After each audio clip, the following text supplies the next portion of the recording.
Why do we work hard to solve small problems? Why do we reinvent ourselves and our clients over and over? And why are we giving away marketing strategy for free? It's time to bring home bigger paychecks. It's time to create the lifestyle we deserve and to make a greater impact. This is the Fractional CMO Show, and I'm Casey Stanton. Join me as we explore this growing industry and learn to solve bigger problems. Hey, it's Casey here, and welcome back to another episode of the Fractional CMO Show. And in this, I want to talk to you about kind of how we get caught up in measuring things and how to ensure that you're taking care of your mental health and in your growth in your fractional CMO practice, and also how to make sure that you're taking care of your teams and fostering an opportunity for them to celebrate. So the basic idea that I want you to walk away from this episode with is that if you measure yourself from where you are to how far you have to go to be successful, you will never get there. Just think about like any time you've ever wanted anything.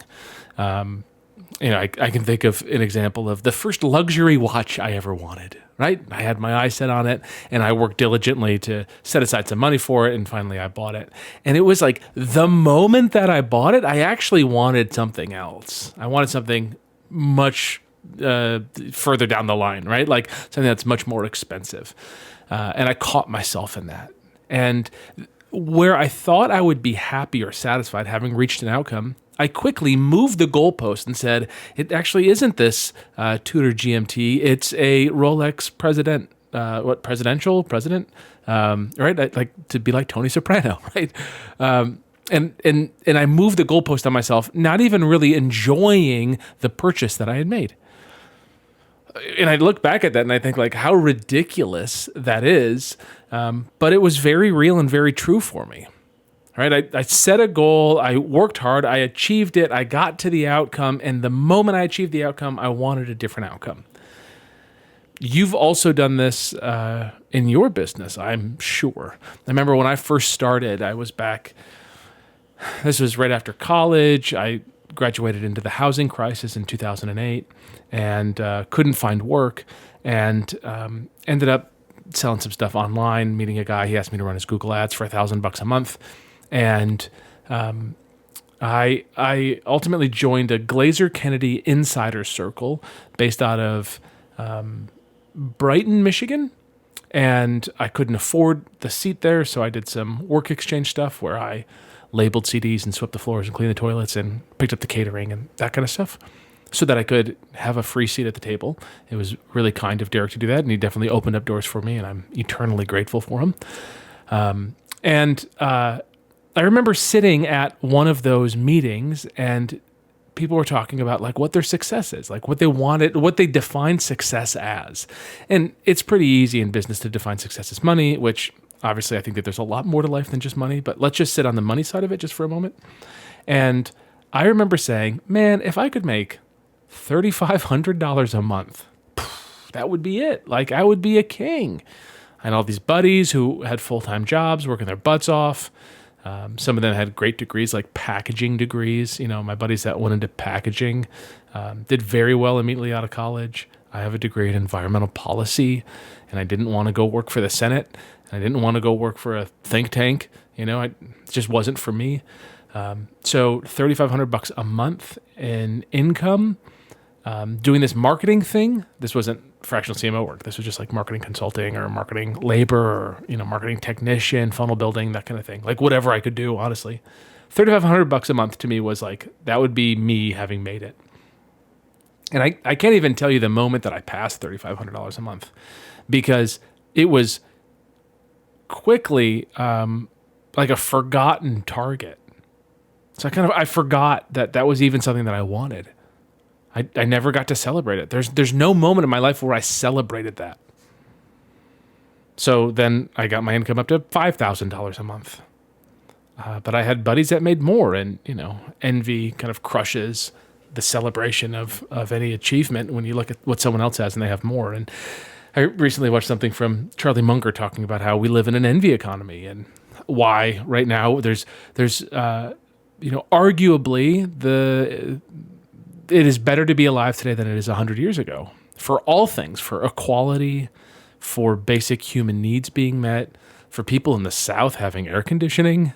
Like it's a pretty incredible time to be alive, all things considered.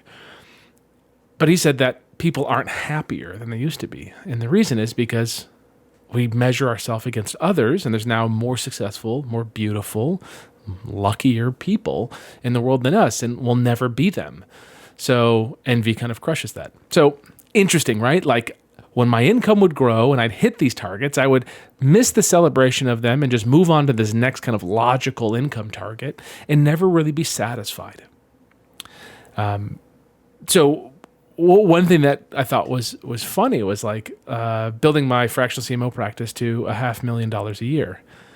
Well, what is $500,000 a year? How do you define $500,000 a year? Let me tell you some ways that you can define $500,000 a year. That in the last 12 months, your business brought in top-line revenue $500,000. That could be a definition. The definition also could be that in the last month, you brought in, let's say, 500,000 divided by 12. So $41,666, right? If you had 1 month at that $500,000 a year run rate, did you hit the target? Or do you have to do it for 3 months? Or do you actually have to do it for 6 months or 12 months? I don't know. Like, what's your definition? Is it profit? Is it a $500,000 a year fractional CMO practice about profit? Like you actually have to profit $500,000?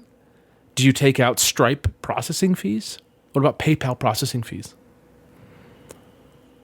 What if you have an assistant that helps you and you have a $500,000 a year fractional CMO practice, but you pay them $40,000, $50,000, $60,000, $70,000 a year? Do you have to take that out or like increase your total number in order to hit your satisfaction line? Here's what I'm getting at. What you'll find is unless you clearly state what the goal is and write it down with like think through kind of these permutations of what the goal actually is. It's not enough to say it's a $500,000 a year fractional CMO practice. It's to say it's a $500,000 a year fractional CMO practice where I don't work on Fridays, inclusive of all fees, everything. This is just top line revenue. Maybe you write a better goal that says, my target is to make a $500,000 a year as a fractional CMO after taxes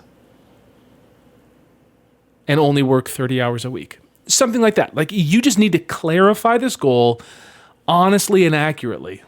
And then you need to write it somewhere that you can look at. For me, about, 8 feet, 7 feet from my monitors at my desk. I have a whiteboard, and it has some of these targets on it. Very simple targets. Income targets, for hours a week target.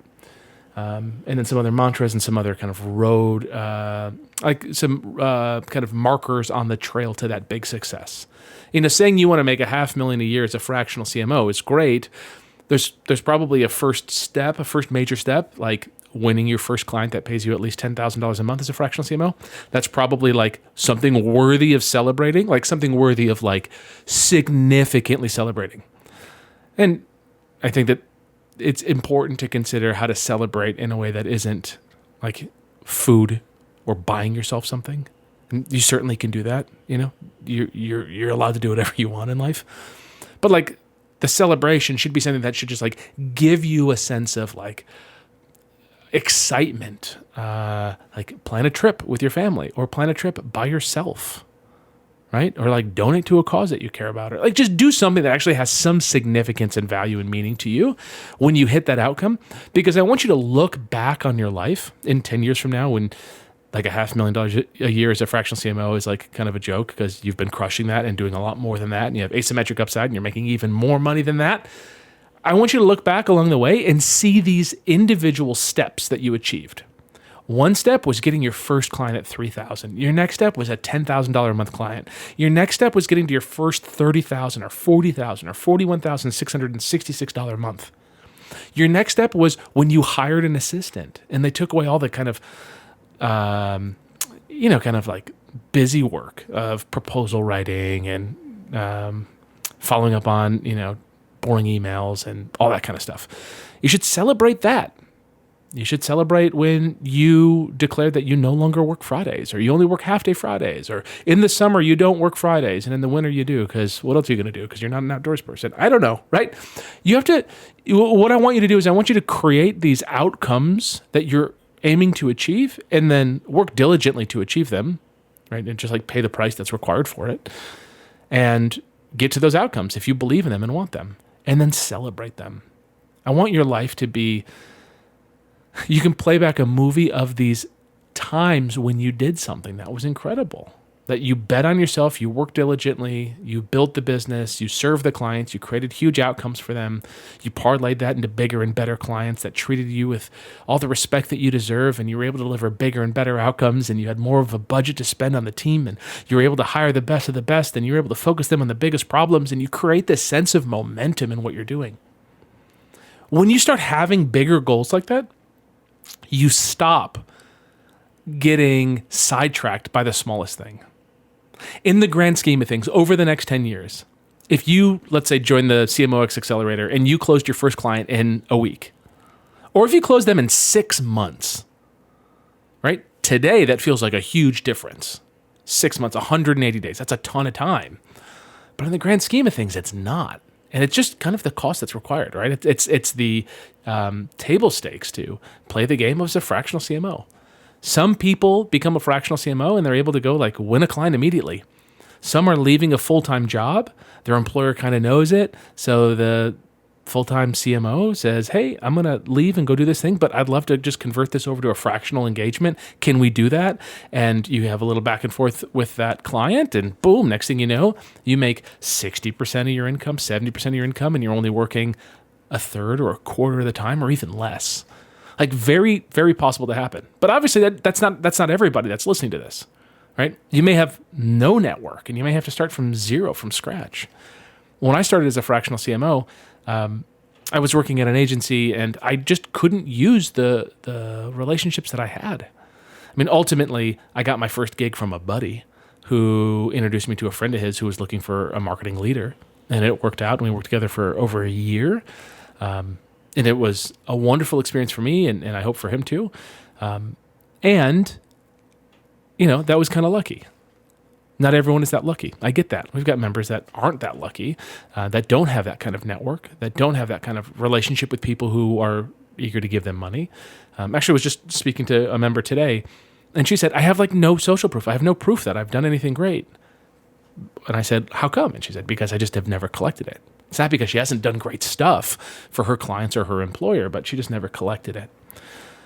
Now, it's nice to be able to put together case studies and do all that, but not everyone has that. And I think that in a lot of ways, a case study and social proof like that can be an excuse why we don't think we deserve an outcome.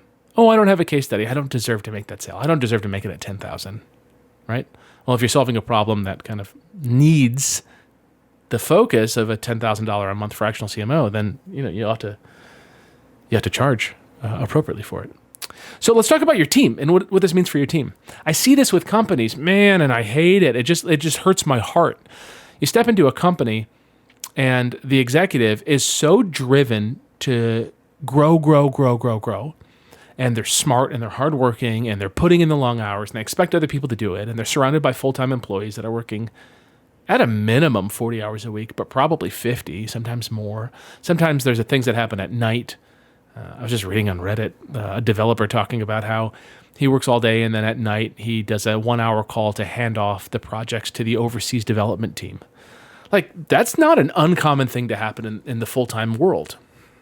And we could talk about that another time, but in my eyes, it's the prerogative of the CEO to get everything that they can out of their team, squeeze every single drop of effort and energy.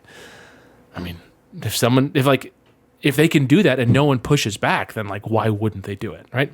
So what I want you to consider is when an outcome is reached on the team that you lead, if you don't stop and make it a big fucking deal, it blows by. It just blows by.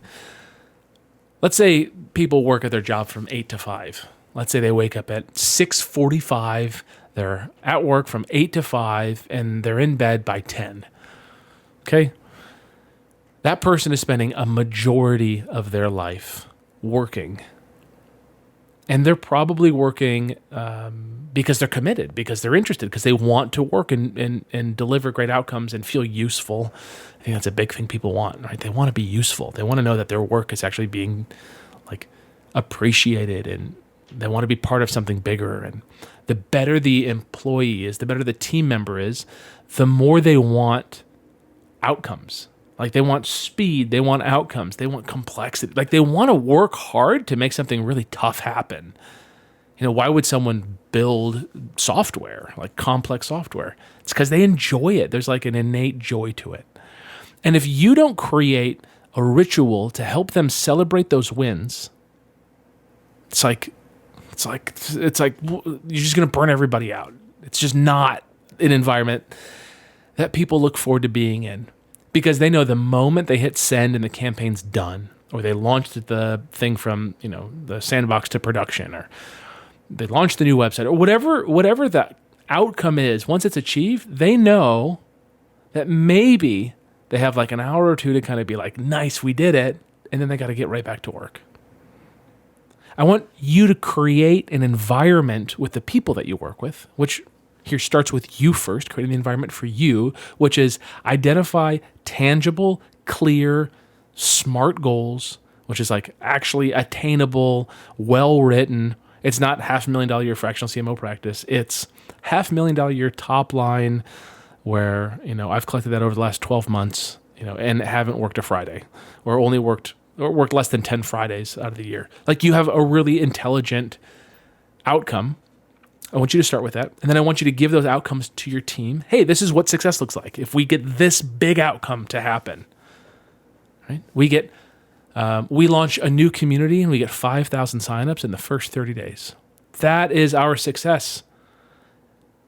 If you do that and then you celebrate the micro wins, you call out the person who stayed up late with support and you say, thank you so much for getting on with support. That was a pain in the ass. And I really appreciate you doing that work. You're going to build a sense of culture with the team where everyone has each other's back. They're excited to be there.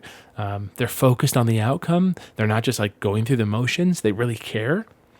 And if someone isn't enthusiastic about it, then just reference my previous episode about core values, and specifically the core value of always enthusiastic, always positive.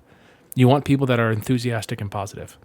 You should have an expectation that people are disgruntled when you join the organization as the fractional CMO. It's likely going to happen that they've just been force-fed outcome after outcome after outcome, and they've never had a moment to breathe and celebrate. It's your job to start carving that space. You carve it by creating a Slack channel called Wins.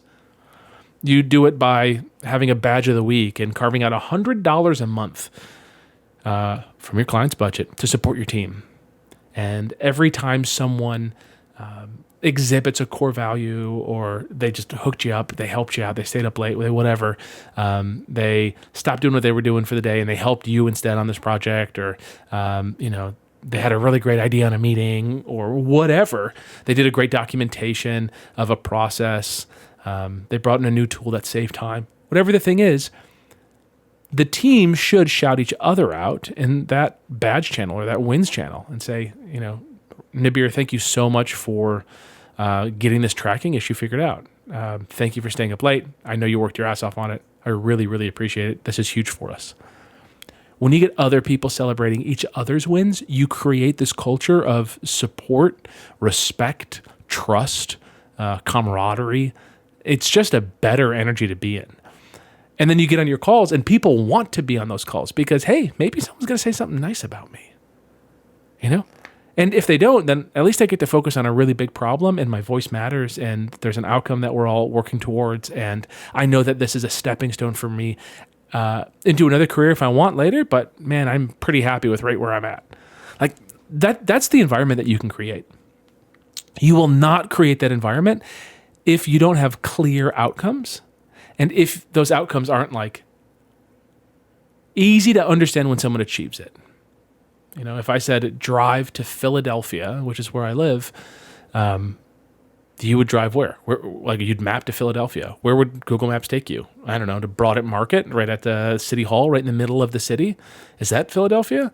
Well, really where I wanted you was in my neighborhood. Really where I wanted you was at this specific coffee shop, right? You have to be explicit of where you want someone. You got to give them the Latin long, right, down to the seconds on it. You want to know precisely what success is. You want to focus everyone around it, and then you want to celebrate the micro wins along the way, and then celebrate the macro win. And you don't have to celebrate this with money. You don't have to celebrate this with anything besides just like having a pregnant pause in the meeting and just saying, hey guys, I've got an announcement to make. You did it. 3 months ago, we set out on this huge task. Do you guys remember? We didn't have a CRM. Our analytics were all broken. We had just let go of our ad team. And where are we today? What did we just do? 5,000 members in our community in 30 days. We did it, right? 60 days of building, 30 days of promotion. We did it. We crossed the line today. The last 3 months, you guys have worked your butts off to make this happen. I want you guys all to feel really proud of yourself today. This is huge. I hope you guys see how big of a deal this is for us, for the community, for the longevity of the business, for the profitability. This is just a big, big deal. Let's share. Who learned something over the last 3 months? What'd you learn about this? It's like create that environment.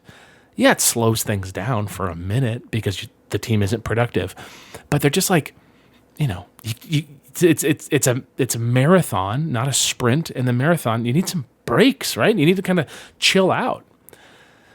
Last thing I'll say on this is if you have someone who's working above and beyond, like force them out on a day. You have this like kind of gray zone as a fractional CMO with folks. Like I never want to be in the position as a fractional CMO of like approving time off, right? It kind of feels like excuse me, teacher, can I please go to the bathroom? Can I have a hall pass? Like I don't want to deal with that. I don't ever want to have those conversations. Because the answer is like, absolutely, like whatever you need to do in your life, you should do. And also you have these major outcomes that you have to achieve. And like, I need you to like achieve them. If someone's like, I need to leave because, I worked with someone a while back and she was like, hey, my brother's coming home from the military. Can I hang out with him? And it's like, I thought to myself, like, who am I to say yes or no? Like, what a ridiculous question. Like, you should hang out with your brother and like, that's just what you should do. And I told her as much. And she said, can I take Friday off? And I was like, when does he come home? She goes, Thursday. And I was like, can you take Thursday off too? She's like, can I? I was like, can you? She's like, well, what do you mean? It's like, well, what do you have to get done? Just like, can we like figure that out? And can you cascade those messages and work with the team to cover you while you're out? And she's like, yeah, I can do that. It's like, great, do it. And then have a great time. See you on Monday. So you can create these opportunities where you're not like micromanaging people or holding their hand. You're just like helping them do the thing that actually matters. At the end of the quarter, it's achieving the outcomes. That's it. That's all I care about is like achieving major outcomes at the end of the quarter and like having a great time doing it. I don't want the stress last minute of people who haven't done the thing kind of like sprinting to do it last minute. That's a grind. So you just get smart people, give them big outcomes, have them work as a team, celebrate the micro wins along the way, and celebrate the macro wins too. And all of this starts with you. Clarify precisely what you want as a fractional CMO. Come up with a couple of those road markers. And when you get to them, celebrate them. And maybe you want to go to the Cheesecake Factory because you think that their interior design work is amazing. That's cool. Great. I love cheesecake. I'd go with you. Maybe you just want to do like a short weekend out of town and go get a really nice Airbnb with a big bathtub and get like a luxurious bottle of bubble bath to celebrate. That's cool too. Maybe you just want to go on a long bike ride. I don't know what your thing is, right? Figure out the thing that gives you the most value. And if you don't know what it is, ask your partner, ask your spouse, ask your kids, ask your parents, ask your sibling. Someone else knows what lights you up if you can't see it for yourself. And just go do it. Go enjoy it. Go celebrate it. So that you can look back on your deathbed and say, I solved big problems. I delegated everything but leadership. I had a ton of fun doing it, and I celebrated all along the way. Man, that's a life well lived. All right, if you want some help doing this, Fractional CMO Accelerator, that's what we run. That's what we do. It's who we help, people like you. Just book a call with my team, cmox.co/invite. I've got a video there for you. I recorded it. It tells you all about what we got going on, cmox.co/invite. Just book a call. after you watch that video. And yeah, it's pretty simple. All right. Hope you're well. Talk to you. Thank you for joining us for today's show. For more information and episodes, visit our site at fractionalcmoshow.com. Go ahead and punch that like and subscribe button on your favorite podcast app. It means a lot, at least to my mom.